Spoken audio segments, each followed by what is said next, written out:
I'm particular about how I do bells like this. I will install the screw through the hole, put a drop of Loctite thread locker solution. I put a little drop right on the screw threads,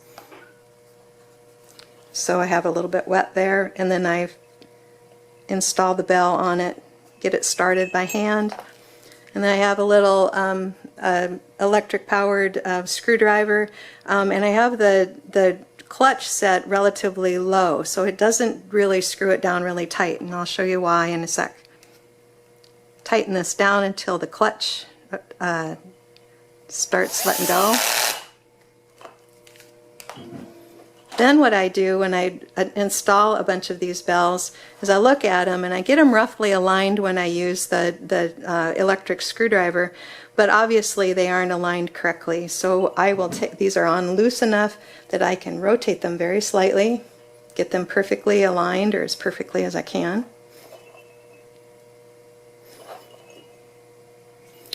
That looks pretty good. Let's see, get this one twisted just a little bit. So my goal is that all the slits, or what are called throats, are all aligned. And this is typical with the throats going across the strap. This is pretty typical of a sleigh bell strap. You don't often see a rivet style bell like this with the slits going parallel to the strap. So I'm reinstalling the bells as they came off the old strap. And since these aren't real tight yet, I do need to tighten these once I get the throats aligned.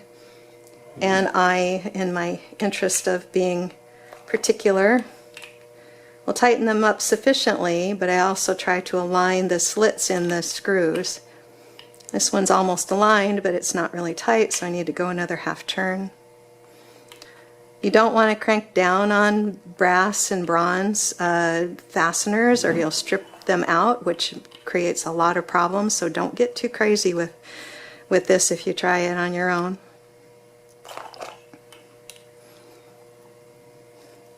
Sometimes I'll fasten the screws gradually, like I'm doing here, to give the leather a little time to compress, and that way I have less of a chance of stripping the screws.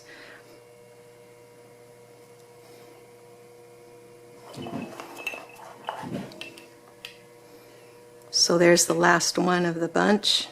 What's interesting about this particular style of bell is they were originally installed with rivets, steel rivets that went through the leather into the hole in the base of the bell, and then people put a special tool through the slit or the throat of the bell and mushroomed over the rivet inside.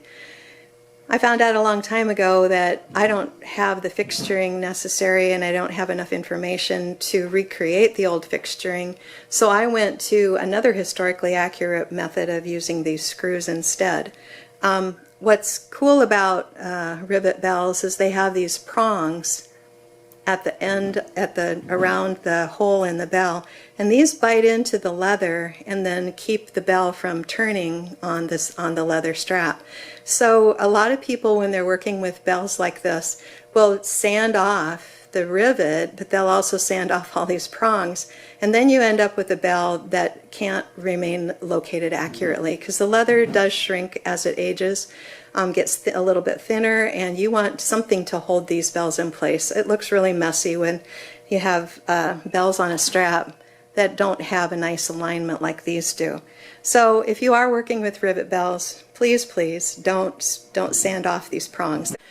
Here's the overall strap after all the bells are on. It's about 82.5 inches long from the buckle to the billet end. There are 38 bells on the piece, and that's the entire set of bells. There weren't any missing ones. It has, as I've mentioned before, fancy swelled and scalloped ends to the billet, as well as on the buckle end.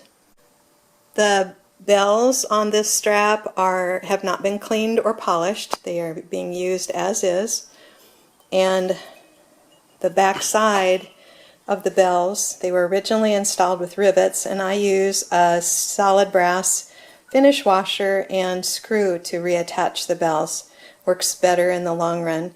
And in this particular case, the solid brass have darkened with a brass aging solution so that they have kind of a brown color. I don't always darken the fasteners, but in this particular instance it made sense to do that.